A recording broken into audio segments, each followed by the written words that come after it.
Chhattisgarhi video देखने के लिए हमारे चैनल को सब्सक्राइब करें और दबाएं इस बेल आइकन को, ताकि हमारे वीडियो के नोटिफिकेशन आपके पास पहुंचे सबसे पहले।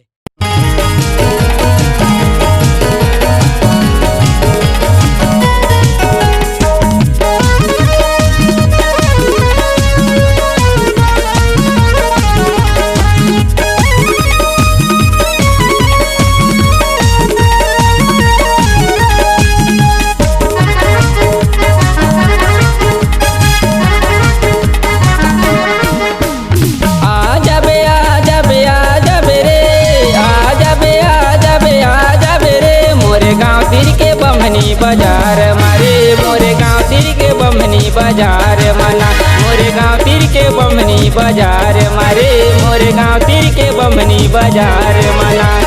आ जाबे रे आ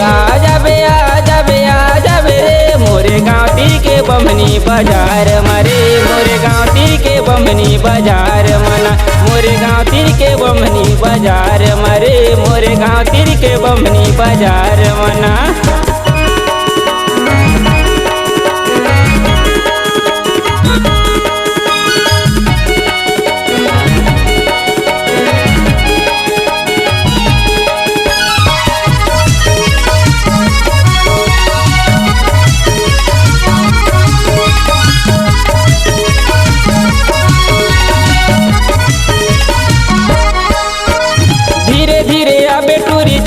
भूलबे बमनी बाजार में मिले बर आबे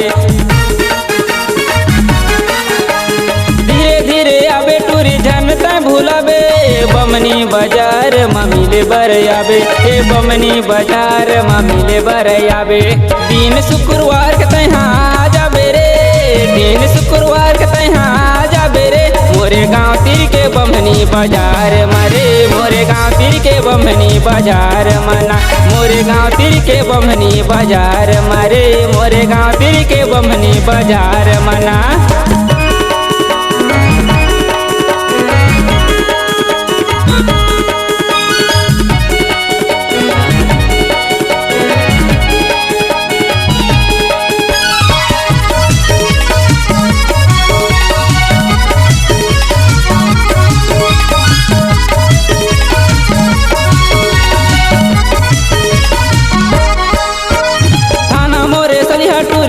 मोर बलौदा पूछत हाँ बेटूरी भागीरथी बढ़िया हाँ मोरे सलिहा टूरी जिला मोर बलौदा पूछत हाँ बेटूरी भागीरथी बढ़िया पूछत हाँ बेटूरी भागीरथी बढ़िया पूछत हाँ टूरिया जाबे रे पूछत हाँ टूरिया जाबे रे मोरे गाँव तीर के बमनी बाजार मारे मोरे गाँव तीर के बमनी बाजार मना मोरे गाँव तीर के बमनी बाजार मारे मोरे गाँव तीर के बमनी बाजार मना। आ जाबे रे आ